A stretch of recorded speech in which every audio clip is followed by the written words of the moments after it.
जय हिंद प्यारे साथियों, स्वागत है आपका जीएस वॉरियर में। तो दोस्तों, आज का चर्चा का विषय रहेगा हिमालय के तहत जो भी ग्लेशियर हैं यानी हिमनद हैं, उनके बारे में आज हम लोग समझने का प्रयास करेंगे। तो दोस्तों आइए समझते हैं हिमालय के प्रमुख ग्लेशियर को। तो दोस्तों, जैसा कि आप मानचित्र में देख सकते हैं, ये है आपके हिमालय के कुछ प्रमुख ग्लेशियर। और दोस्तों, भारत के पूर्वी भाग में भी यानी पूर्वी क्षेत्र की तरफ भी ग्लेशियर होंगे। हम मुख्य रूप से यहाँ पर पश्चिमी क्षेत्र में ग्लेशियर को दिखाए हैं, क्योंकि दोस्तों पश्चिमी क्षेत्र में ग्लेशियर की संख्या काफ़ी है। वैसे तो ग्लेशियर बहुत से ग्लेशियर मिल जाएंगे, 15,000 से अधिक ग्लेशियर आपको मिल जाएंगे, लेकिन जो प्रमुख हैं उनमें हम उनका बात करने का प्रयास करेंगे। तो दोस्तों आइए सर्वप्रथम समझते हैं ये ग्लेशियर क्या है। दोस्तों, यह ग्लेशियर जो है यानी हिमालय का ग्लेशियर है, यह जो है इन्हीं ग्लेशियर से नदियों का स्रोत है, यानी नदियां निकला करती हैं। यानी हिमालय जो पिघल करके एक जल स्रोत बना करके और वहां से जो नदी निकलती है उसका काम होता है। और दोस्तों आपको हम यह भी बता दें कि यह हिमालय का जितना भी हिमनद होगा, हिमालय का जो भी हिमनद होगा, वह हिमालय से निकलने वाली सिर्फ नदियों का ही जल स्रोत नहीं होगी, बल्कि गर्मी के मौसम में जब वर्षा नहीं होती है उस समय यह हिमनद जो है उत्तरी भारत के नदियों का एक बड़े जल स्रोत के रूप में काम भी करती है। इसका महत्व है नदी के जल स्रोत में जब वर्षा नहीं होती है वहाँ सर्वाधिक महत्व होता है। अब दोस्तों हम आपको बता दें, यह जितना भी आप ग्लेशियर देख रहे हैं, साथियों आप यह बात जान लीजिए कि यह एक ग्लेशियर विज्ञान विशेषज्ञ के अनुसार ग्लेशियर जो है क्या हो रहा है, पिघलता जा रहा है और इसका विस्तार जो है कम हो रहा है। यानी ग्लेशियर क्या हो रहा है, पिघल करके सिकुड़ रहा है, जिसके फलस्वरूप यानी परिणाम स्वरूप इस ग्लेशियर की लंबाई में क्या हो रही है, ह्रास हो रही है, यानी कमी हो रही है।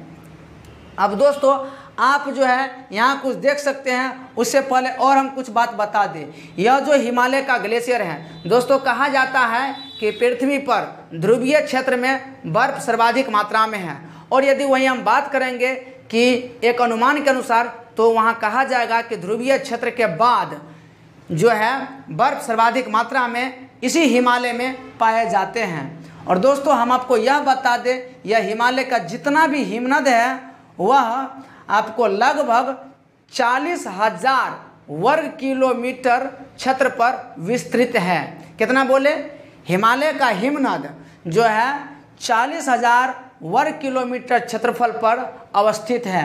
और दोस्तों आपको यह बात हम बता दें कि हिमालय का पश्चिमी छोर से लेकर के पूर्वी छोर के बीच में जो भी छोटे बड़े ग्लेशियर होंगे उनकी संख्या लगभग 15,000 से अधिक होंगी। और आपको यह बता दें कि जितना भी अधिकांश ग्लेशियर होगा हिमालय का दोस्तों, वह आपको काफ़ी संख्या में, काफ़ी तादाद में मिलेगा। आपको काराकोरम श्रेणी और वृहद हिमालय में काफ़ी संख्या में ग्लेशियर मिलते हैं। इसके बाद यदि बात करते हैं अन्य श्रेणी में, तो हिमालय के अन्य श्रेणी में मतलब उतना ग्लेशियर है नहीं, छोटा आकार होने के कारण ग्लेशियर की संख्या उतनी मिलेगी नहीं। और आपको यह भी बता दें, यदि लघु हिमालय में आते हैं तो लघु हिमालय में ग्लेशियर जो है आकार में काफ़ी छोटा है, यानी 3 से 5 किलोमीटर तक लंबा हो सकता है।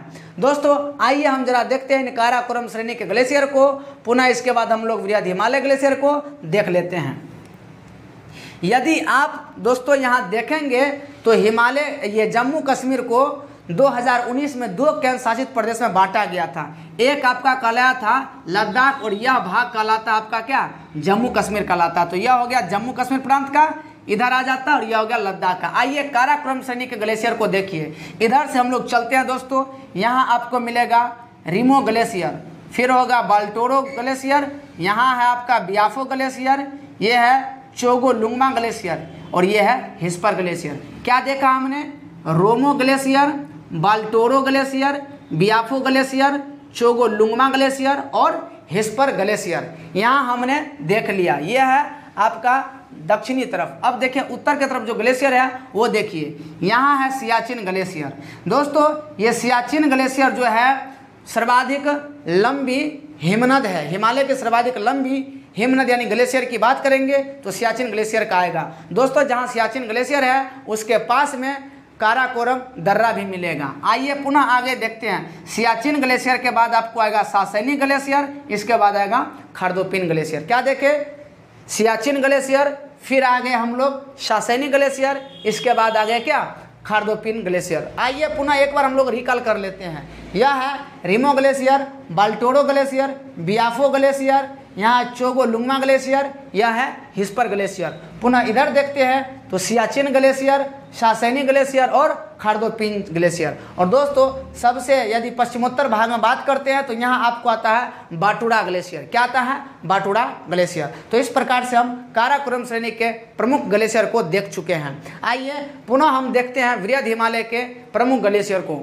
दोस्तों वृहद हिमालय के प्रमुख ग्लेशियर आइए यहाँ देख लेते हैं। तो यह आपका आता है दियामीर ग्लेशियर, रूपल ग्लेशियर और पुनमहा ग्लेशियर। दियामीर ग्लेशियर, रूपल ग्लेशियर और पुनमहा ग्लेशियर। हिमाचल प्रदेश में बात करेंगे तो साथियों हिमाचल प्रदेश में है सोनापानी ग्लेशियर। और भी ग्लेशियर होंगे लेकिन हम मुख्य रूप से जो ग्लेशियर हैं उन्हें हम जानने का प्रयास कर रहे हैं। यह है सोनापानी ग्लेशियर हिमाचल प्रदेश में। अब आइए उत्तराखंड के प्रमुख ग्लेशियर को देखते हैं। तो दोस्तों आपको सर्वप्रथम उत्तराखंड में पश्चिम की तरफ से मिलेगा ग्लेशियर, वो है गंगोत्री ग्लेशियर। क्या है, गंगोत्री ग्लेशियर। गंगोत्री ग्लेशियर के बाद आपका यहाँ ये आता है ग्लेशियर, यह है चौड़ा बड़ी ग्लेशियर। क्या है, चौड़ा बड़ी ग्लेशियर, चौड़ा बड़ी ग्लेशियर देख लिए। इसके बाद आपका आएगा पिंडारी ग्लेशियर और यह है मिलाम ग्लेशियर। मिलाम ग्लेशियर तब आता है पिंडारी ग्लेशियर। ठीक है, क्या हमने देखा, आइए देख लेते हैं। गंगोत्री ग्लेशियर, चौड़ा बड़ी ग्लेशियर, ये है आपका मिलाम ग्लेशियर और यह है पिंडारी ग्लेशियर। आपने यह देख लिया है। अब साथियों यदि पूर्वी तरफ की बात करेंगे तो वहाँ सिक्किम में प्रमुख ग्लेशियर मिलेंगे जेमू ग्लेशियर। जेमू ग्लेशियर की लंबाई 26 किलोमीटर होगी और यह जेमू ग्लेशियर जो है सिक्किम तथा नेपाल प्रांत में अवस्थित होंगे। दोस्तों आइए हम सर्वाधिक 5 बड़े, सर्वाधिक जो है 5 या 6 जो भी हो, सर्वाधिक बड़े यानी सर्वाधिक लंबी ग्लेशियर को देखते हैं। सबसे ज़्यादा लंबी होगी किसका, सियाचिन ग्लेशियर का लंबाई होगी। सियाचिन ग्लेशियर की लंबाई होगी 75 किलोमीटर। सासैनी ग्लेशियर की लंबाई होगी 68 किलोमीटर। इसके बाद आता है हिस्पर ग्लेशियर, हिस्पर ग्लेशियर की लंबाई 61 किलोमीटर होगी। इसके बाद आता है बियाफो ग्लेशियर, बियाफो ग्लेशियर की लंबाई 60 किलोमीटर। इसके बाद आता है बाल्टोरो ग्लेशियर जिसकी लंबाई होगी 58 किलोमीटर। क्या देखें, सर्वाधिक 5 लंबी ग्लेशियर देख लिए हैं। सबसे पहले सियाचिन ग्लेशियर जिसकी लंबाई 75 किलोमीटर, सासैनी ग्लेशियर जिसकी लंबाई 68 किलोमीटर, हिस्पार ग्लेशियर जिसकी लंबाई 61 किलोमीटर, बियाफो ग्लेशियर जिसकी लंबाई 60 किलोमीटर। इसके बाद आपको है बाल्टोरो ग्लेशियर जिसकी लंबाई होगी 58 किलोमीटर। आइए कुछ अन्य ग्लेशियर भी देखते हैं और उनके लंबाइयों को देखते हैं। चोगोलुंगमा ग्लेशियर, तो दोस्तों चोगोलुंगमा ग्लेशियर जो है 50 किलोमीटर लंबी होगी। और वही गंगोत्री की बात करते हैं तो गंगोत्री हिमनद जो होगा 26 किलोमीटर होगी और जेमू ग्लेशियर 25 किलोमीटर होगी। तो दोस्तों आपने हिमालय के प्रमुख हिमनद यानी ग्लेशियर को देखा है, जानने का प्रयास किया है। दोस्तों आप इस तरह से यदि देखते हैं, समझने का प्रयास करते हैं तो परीक्षा में जो भी आने वाले प्रश्न होंगे हिमनद से संबंधित आपसे प्रश्न नहीं छूट पाएगा। वहाँ इसी तरह से पूछा जाएगा कि कौन से हिमनद किस प्रांत में अवस्थित है। तो दोस्तों उम्मीद करते हैं कि आपको यह वीडियो देख करके बहुत अच्छा लगा होगा, मज़ा आया होगा। तो दोस्तों आप इसी तरह हमारे साथ बने रहिए और अपना ढेर सारा प्यार देते रहिए। तो तब तक के लिए हम लोग फिर आगे वीडियो और लाएंगे। तब तक के लिए जय हिंद।